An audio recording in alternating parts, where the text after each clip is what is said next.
Grâce. Je vais lire Marc chapitre 5 à partir du verset 1er. Ils arrivèrent à l'autre bord de la mer, dans le pays de Gadarée, n'est-ce pas? Aussitôt que Jésus fut hors de la barque, il vint au devant de lui un homme sortant des sépulcres et possédé d'un esprit impur. Cet homme avait sa demeure dans les sépulcres. Oh Seigneur. Et personne ne pouvait plus le lier, même avec une chaîne. Car souvent il avait eu les fers aux pieds. Il avait été lié de chaînes, mais il avait rompu les chaînes et brisé le fer, et personne n'avait la force de le dompter. Il était sans cesse, n'est-ce pas, nuit et jour dans les sépulcres, et les montagnes criant et se meurtrisant avec des pierres. Ayant vu Jésus de loin, il accourut, se prosternant devant lui, et se cria d'une voix forte: qu'y a-t-il entre moi et toi, Jésus, fils de Dieu très haut? Je t'en conjure, au nom de Dieu, ne me tourmente pas. Car Jésus lui disait: sors de cet homme, esprit impur. Et il lui demanda: quel est ton nom? Légion est mon nom, lui répondit-il, car nous sommes plusieurs. Et il le priait, n'est-ce pas? Il le priait instantanément, n'est-ce pas, de ne pas les envoyer hors du pays. Il y avait là, vers les montagnes, un grand troupeau de pourceaux qui paissaient. Et les démons le priaient, disant: envoie-nous dans ces pourceaux, afin que nous entrions. Amen. Alléluia. C'est une histoire, n'est-ce pas, d'un fou. Un fou qui, mes amis, comme aujourd'hui justement, qui était devenu incontrôlable. Et l'histoire, n'est-ce pas, de Marc 5 dit que ce fou avait pour habitude d'être enchaîné. Ce fou avait pour habitude d'être lié, même par le fer. Et le temps est venu où plus personne ne pouvait contrôler le fou. Plus personne. Ni sa famille, ni, n'est-ce pas, les institutions qui étaient là, ni ses amis. Plus personne n'avait la même mise sur le fou. Et pour la petite histoire, c'est une parenthèse, nous sommes à la même époque. À la même époque où, certainement autour de nous, il n'y a plus des hommes capables de nous empêcher de faire certaines choses. Il n'y a plus des pasteurs même capables de nous amener à faire certaines choses, à revenir. Pourquoi? Notre démence naturelle nous amène très loin. Au point que ce fou, la Bible dit qu'il vivait où? Dans les sépulcres. Or les sépulcres sont des tombes, des cimetières, tout ça. Et qu'est-ce qui se passe? Lisons notre histoire. Matthieu chapitre, plutôt Jean 11. On va courir même, parce que là, on est pris par le temps. Matthieu chapitre, Jean chapitre 10, 11. À partir du verset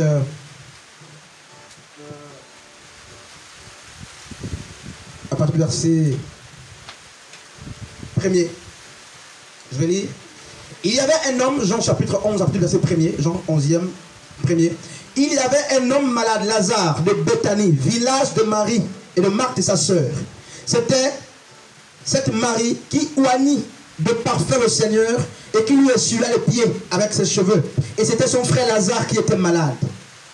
Les sœurs envoyèrent dire à Jésus: Seigneur, voici, celui que tu aimes est malade. Après avoir entendu cela, Jésus dit: cette maladie n'est point à la mort, mais elle est pour la gloire de Dieu, afin que le Fils de Dieu soit glorifié par elle. Or, verset 5, Jésus aimait Marthe et sa sœur, et même Marthe, n'est-ce pas, et sa sœur, et Lazare. Lors donc qu'il eut appris que Lazare était malade, il resta 2 jours encore dans le lieu où il était. Et il dit ensuite aux disciples: retournons en Judée. Les disciples lui dirent: Rabbi, les Juifs tout récemment cherchaient à te lapider et tu retournes en Judée. Jésus répondit: n'y a-t-il pas 12 heures au jour?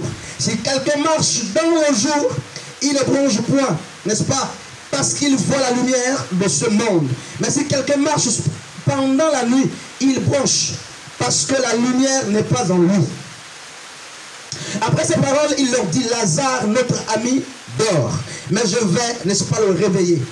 Les disciples lui dirent: Seigneur, s'il dort, il sera guéri. Jésus avait parlé de sa mort, mais ils crurent qu'il parlait, n'est-ce pas, l'assoupissement du sommeil. Alors Jésus leur dit ouvertement: Lazare est mort, et à cause de cela, je crois, à cause de vous, afin que vous croyiez, je me réjouis de ce que je n'étais pas là, Mais allons vers lui. Sur quoi Thomas appelait Didyme, dit aux autres disciples, allons aussi, afin de mourir avec lui. Jésus étant arrivé, trouva que Lazare avait déjà, n'est-ce pas, plus de 4 jours dans le sépulcre.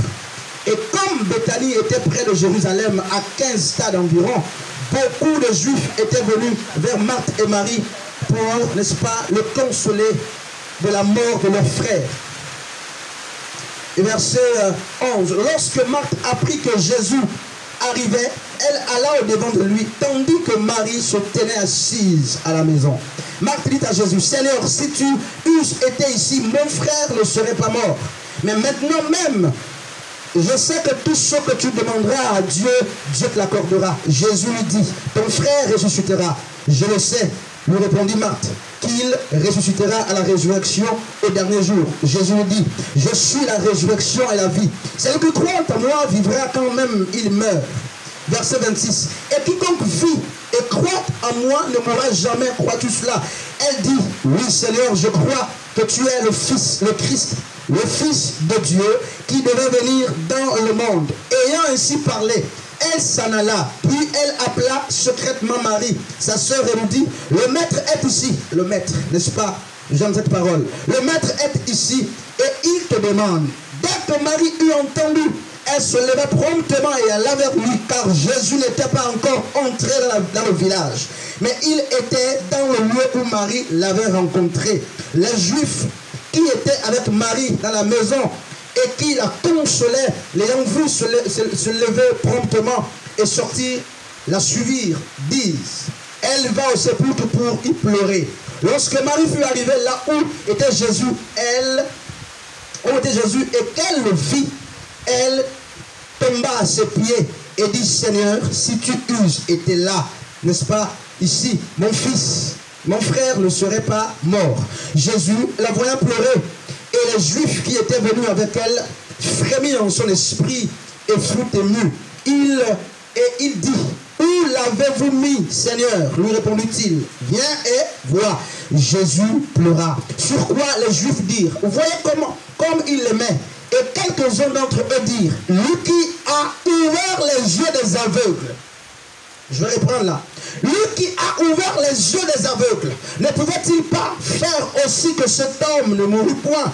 Jésus, frémissant de nouveau en lui-même, se rendit au sépulcre. C'était une grosse grotte, n'est-ce pas? Et une pierre était placée devant. Jésus dit, ôtez la pierre. Alléluia. Marthe, la sœur du mort, lui dit, Seigneur, ils sont déjà, car il y a 4 jours, il est là. Jésus lui dit, ne t'ai-je pas dit que si tu crois, tu verras la gloire de Dieu? Ils ôtèrent donc la pierre et Jésus leva les yeux en haut et dit, Père, n'est-ce pas? Oh, alléluia, j'aime ce récit-là. Et Jésus leva les yeux en haut, mes amis, et dit, Père, je te rends grâce de ce que tu m'exauces, de ce que tu m'as toujours exaucé. Pour moi, je savais que tu m'exauces toujours, mais j'ai parlé à cause de la foule qui m'entoure, afin qu'ils croient que c'est toi qui m'as envoyé. Et ayant dit cela, il cria d'une voix forte, Lazare, sort. Et le mort sortit, n'est-ce pas, les pieds et les mains liés de bandes et le visage enveloppé d'un linge. Jésus leur dit, déliez-le et laissez-le partir. Bien aimé, j'aime cette histoire, n'est-ce pas? Et c'est une histoire qu'on connaît pratiquement tous, n'est-ce pas? Et on a vu l'histoire de Marc 5, le fou de Gadara, n'est-ce pas? Qui ne pouvait plus être enchaîné. Ici, c'est notre épisode de Lazare, qui était un ami, pratiquement un ami intime de Yeshua, de Christ. Et Christ a l'information, n'est-ce pas, avant que Lazare ne rende l'âme. Christ est informé que ton ami est malade. Alors, Jésus va laisser que Lazare meure. Et quelque temps après, il vient, 4 jours après, Marie et Marthe, qui étaient les sœurs de Lazare, et même la foule, les Juifs étaient là, ben, les gens pleuraient. Les gens pleuraient, mes amis, et vous connaissez l'histoire. Je n'ai pas envie d'insister sur ça, c'est juste une parenthèse. Alors, qu'est-ce que Jésus va faire? Mes amis, Jésus va instruire, n'est-ce pas, d'ôter la pierre. Et l'histoire dit qu'il a commandé à Lazare de sortir. Lazare, ça veut dire que Lazare même est mort. Même les morts écoutent comment Dieu parle. Lazare n'avait plus d'essence. Mais Lazare a écouté la prière de Yeshua. Même le fou de Gadara, qui s'appelait Légion, n'est-ce pas? Ça veut dire qu'il avait plus de 600, 6000 démons. Parce que le mot Légion, là, n'est-ce pas? C'était justement une terminologie, un terme qui était associé à l'armée romaine. Quand on disait Légion, c'était une armée de plus de 6000 soldats. Donc cet homme qui était fou, ne pouvant plus être contrôlé par la médecine, ne pouvant plus être contrôlé par les prophètes, ne pouvant plus être contrôlé par les amis, par les frères. Mes amis, il est allé se réfugier où? Dans les sépulcres. Et qu'est-ce qui s'est passé? Certainement, ce fou avait fouillé autour de lui, voulant croiser quelqu'un capable de le ramener à la sérénité. Il n'y avait personne. Et la Bible dit que ce jour-là, le maître était allé de l'autre côté du bord. L'autre côté, n'est-ce pas, de la mer. En fait, le maître ce fou avait certainement rendez-vous, n'est-ce pas, avec le Sauveur. Et quand il arrive, la Bible dit que les démons qui étaient dans le fou ont émis une prière. Chère Mélise. Donc, les démons aussi prient comme nous. Ils ont prié le Yeshua. Et Dieu a exaucé la prière, frère Yann, des démons. Hein, c'est ce que la Bible dit clairement. Hein, sœur Mélise. Seigneur, ne nous jette pas ailleurs, même dans ce pourceau. Dieu a exaucé leur prière. De quoi suis-je même en train de parler? Hein, sœur Warren. Nous sommes à une période où, mes amis, même pour nous convaincre du péché, ce n'est plus facile. Même si on prend les philosophies des hommes, les meilleurs hommes à la rhétorique, même si on les amène, eh bien, ce n'est plus facile. Pourquoi? Mes amis, il faut qu'on croise l'homme de la situation Yeshua. Sur Mélise. Et le fou a trouvé ce jour grâce devant Yeshua.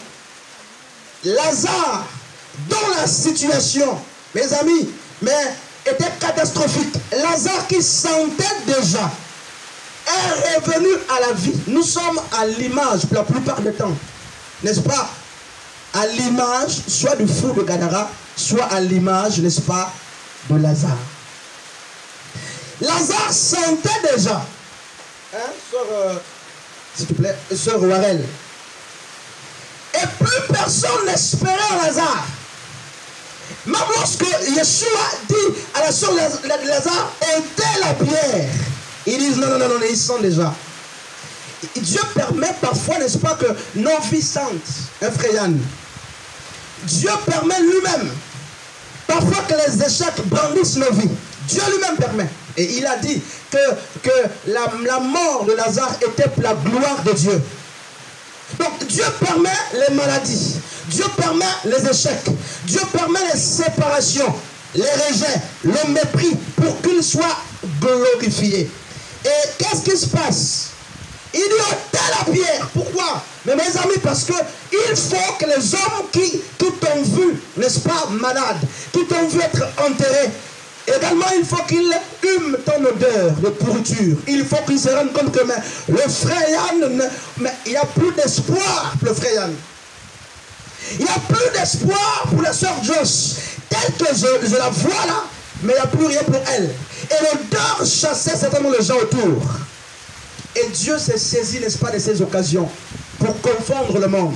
Et il dit Lazare sort de là. Mes amis, remarquez que Dieu ne s'est pas adressé à la mort qui est un esprit. Dieu n'a pas parlé à la tombe. Parce que, la tombe c'est quoi, mes amis? C'est les églises aujourd'hui. N'est-ce pas? Beaucoup d'églises sont des tombes. La tombe c'est quoi? Ce sont des amitiés. La tombe c'est quoi, mes amis? C'est des familles. N'est-ce pas? Certaines familles sont comme des tombeaux. Certaines églises sont comme des tombeaux dans lesquels il y a les disciples de Christ morts. Et il faut quoi, mes amis? Il faut un vrai message. Un seul Warel. Il faut l'évangile. Lazare, même mort, parce qu'il était prédestiné à la vie, même mort, l'âme de Lazare a écouté le maître parler. Et Lazare est venu, n'est-ce pas, sur Mili, à la vie. Il est venu encore avec les bandes.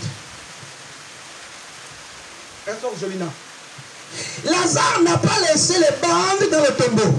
Il est sorti avec les bandes.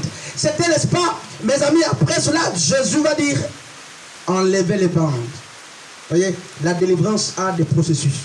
Un sœur Milise. Qu'est-ce qui s'est passé? Pourquoi la mort a obéi? Mais parce que la mort connaissait l'identité de celui qui parlait.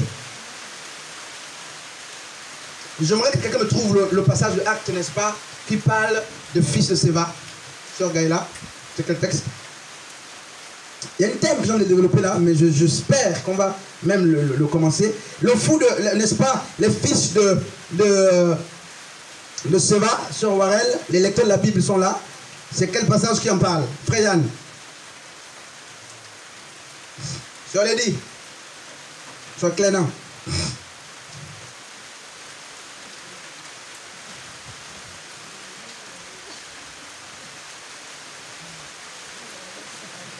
Nous sommes dans Acte 19 à partir du verset, à partir du verset 8. Alors c'est l'histoire de qui Paul, l'apôtre de Dieu, était en train d'exercer le ministère. Et pendant qu'il exerçait son ministère, il y avait des opérations multiples. Acte 19.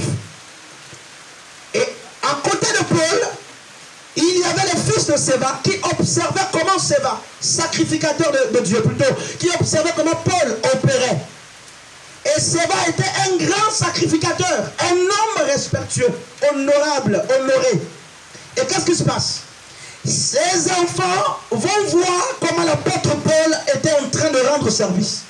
Les démons lui obéissaient. Les fous retrouvaient la conscience. Les aveugles voyaient. Et les fils du sacrificateur, après que Paul est parti, qu'est-ce qu'ils vont faire? Ils vont dire, nous allons exécuter le même service que Paul. Et ils vont prendre un fou. Et ils vont imposer les mains au fou. Sœur Gaëla. Oh, c'était les 7 fils de Séva, n'est-ce pas? Qu'est-ce que la Bible dit? Verset 15. L'esprit malin leur répondit. Leur répondit, n'est-ce pas? Je connais Jésus. Ça, c'est le démon qui était dans le fou qui parlait. Je connais Jésus. Et je sais. Voyez? Je sais qui est Paul. Ça veut dire quoi? Les esprits là étaient au début du ministère de Paul. Donc toutes les fois que Paul mangeait, vivait, dormait, priait, adorait, il voyait. Donc, ils avaient connaissance de la vie de Paul. Malgré les faiblesses, ils connaissaient Paul. Donc ils suivaient de près Paul. Et ils connaissent Jésus. Parce que c'est Jésus qui a créé tout esprit. N'est-ce pas? Ils disent, je connais Jésus. Je sais qui est Paul. Mais vous, qui êtes vous? C'était quoi? Cette question, c'est quoi? Sœur Warel. Vous, qui êtes-vous? L'identité. Écoutez. Donc, les chrétiens, mes amis, c'est grave. Les démons n'obéissent que lorsqu'ils connaissent votre identité. Elles sont milices. Les démons s'en foutent des prières multiples, des jeûnes. Ils s'en foutent, ils peuvent aussi jeûner. Les démons n'ont rien à faire avec les visions que tu as. Non. Ce qui les intéresse, c'est ton identité.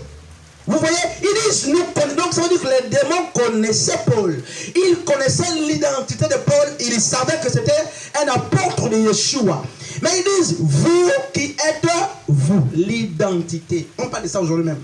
L'identité. Quelle est notre identité? Frère Yann. Pourquoi il y a des malades autour de nous? Vraiment, on va on peut pas terminer ce message. Il est long. Pourquoi les recopistes dans les églises, à l'école, au travail, dans le quartier? Pourquoi les gens se métamorphosent? Pourquoi les gens se déguisent? Pourquoi les gens ne sont pas ce qu'ils doivent être ou ce qu'ils sont eux-mêmes? Pourquoi? Ils ne se connaissent pas eux-mêmes. Pourquoi les gens aiment imiter?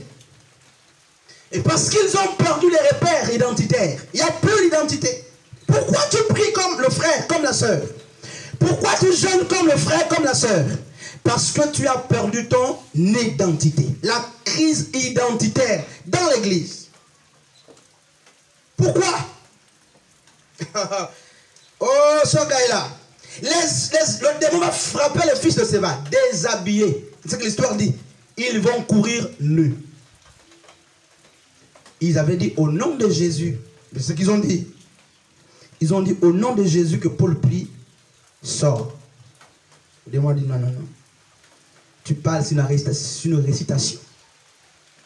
Alors, ils vont flageller, fouetter les fils de Séva.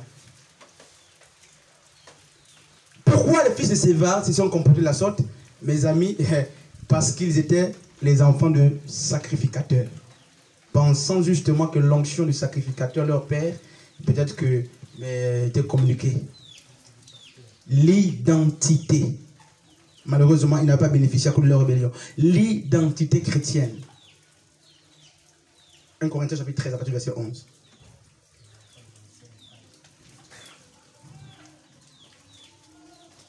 Il y a des problèmes, je vous dis. Hein. 1 Corinthiens chapitre 13.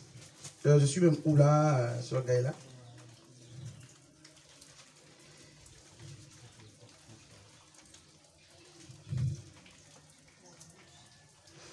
Voilà ce que Paul dit. Paul dit ceci. 1 Corinthiens 13 à partir du verset 11. Il dit quoi?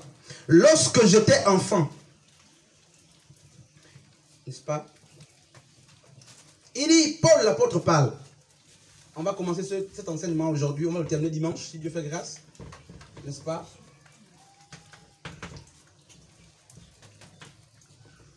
Donc notre identité.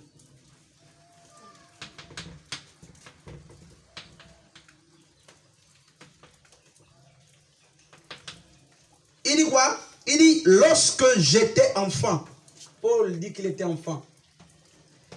Il dit, lorsque j'étais enfant, je parlais comme un enfant, je pensais comme un enfant.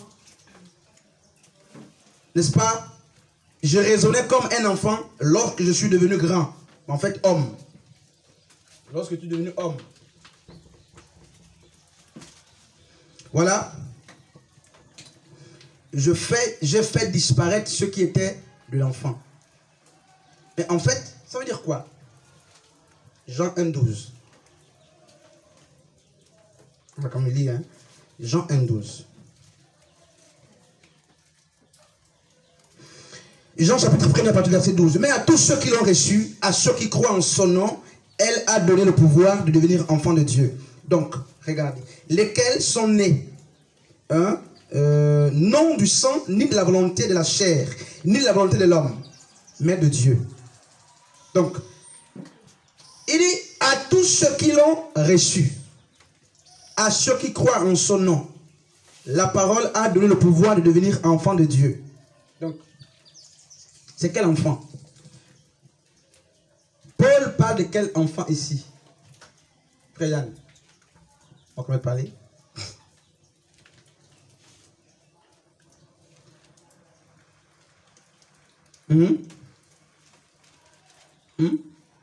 Paul dit quand j'étais enfant.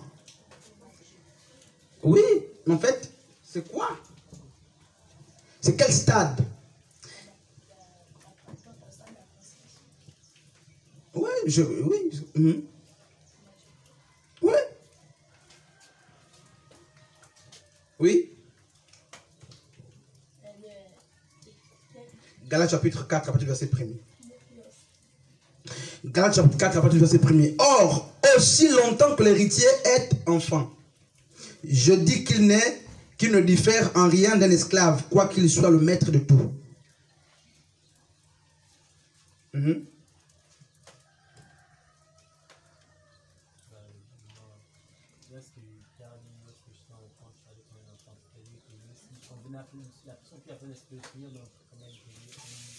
Oui, ok. Un nouveau-né dans le Seigneur. Sœur Milice. Un nouveau-né dans le Seigneur. Sœur Warel. Ok. Sœur Lady, c'est quelle? Sœur Jolicia. Sœur Lady, c'est quel enfant? C'est un nouveau-né dans le Seigneur.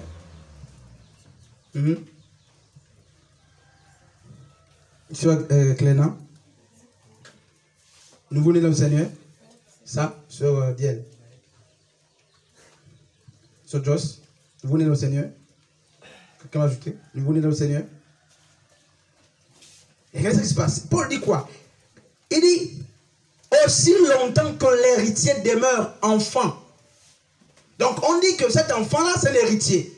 Parce que le père, ou ça dépend, le père ou la mère a laissé un héritage.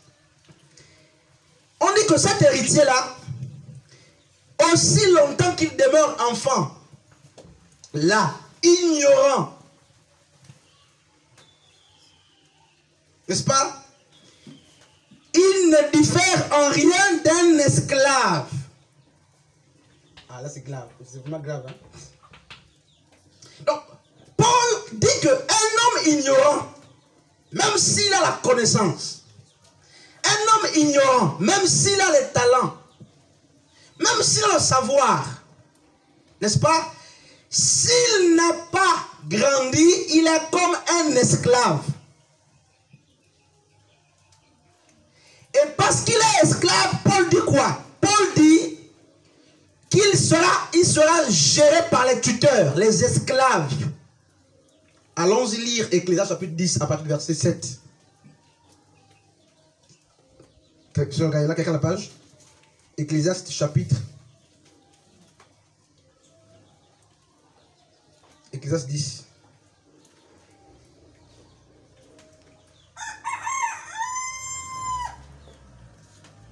On va comprendre quelque chose là-bas. Je disais qu'on va juste introduire le message. On va se quitter. Ecclésiaste chapitre 10. Quelqu'un n'a pas trouvé? À partir du verset 7. Voici ce que l'Ecclésiaste dit. L'Ecclésiaste c'est Salomon. Salomon, la Bible l'appelle l'homme le plus sage. Cette époque-là même, à son époque, il n'y avait pas un homme comme lui. À l'époque de Salomon, il n'y avait pas un homme qui avait la sagesse comme lui. Et qu'est-ce que Salomon dit? Salomon qui avait terminé le péché, il faut le rappeler. Salomon a terminé dans le péché véritable. Lui qui était très sage. Il est mort dans le péché. Beaucoup de femmes, beaucoup de copines. Il adorait les dieux étrangers. Et qu'est-ce qu'il dit? Il dit, j'ai vu des esclaves sur des chevaux et des princes marchant sur terre comme des esclaves. Frère, j'ai vu des esclaves sur des chevaux et des princes marchant sur terre comme des esclaves. Pourquoi? Pourquoi ça? Sir Josh, comment l'esclave peut-il être sur le cheval et le maître être à terre? Sir Warel, parce qu'il y a une crise identitaire. C'est grave, je vous dis. Hein. Vous allez voir, on va terminer le message, vous allez voir ce que ça dit. Il dit, n'est-ce pas, ton esclave est à table. Toi là, tu es, n'est-ce pas, sous la table en train de commander à cet esclave. Voilà. Donc, tu sers ton esclave. Pourquoi? Donc, l'église est considérée comme l'épouse de Christ. Regardez, lorsque, n'est-ce pas, on se marie. Il y a beaucoup de choses à dire. Quand on se marie, il y a une opération très simple. Et même sur le plan spirituel, cette opération est valable. C'est laquelle? Un changement, avant même que tout ça, avant de ces mails, avant les biens, tout ça, il y a quelque chose qui change. C'est quoi? Le nom. Bien sûr. Quand on se marie, notre nom, notre identité change. Automatiquement, nous avons l'identité de notre époux. Et c'est ce qu'est l'église. Une fois nous sommes en Christ, notre identité change. Ça veut dire que la soeur Gaïla a épousé le frère Armand. Elle ne peut plus être appelée, soeur Gaïla, on l'appelle Madame Armand. Ça veut dire qu'elle bénéficie automatiquement, n'est-ce pas, mes amis, non seulement du nom, parce que derrière chaque nom, il y a un caractère. Elle bénéficie d'une manière naturelle du nom, mais aussi de tous les traits de caractère qui sont attachés à ce nom-là. Maintenant, si la soeur Gaïla qui s'est mariée, le frère Armand qui est président, n'a pas conscience de sa nouvelle identité, La Bible dit qu'elle n'est en rien différente d'un esclave.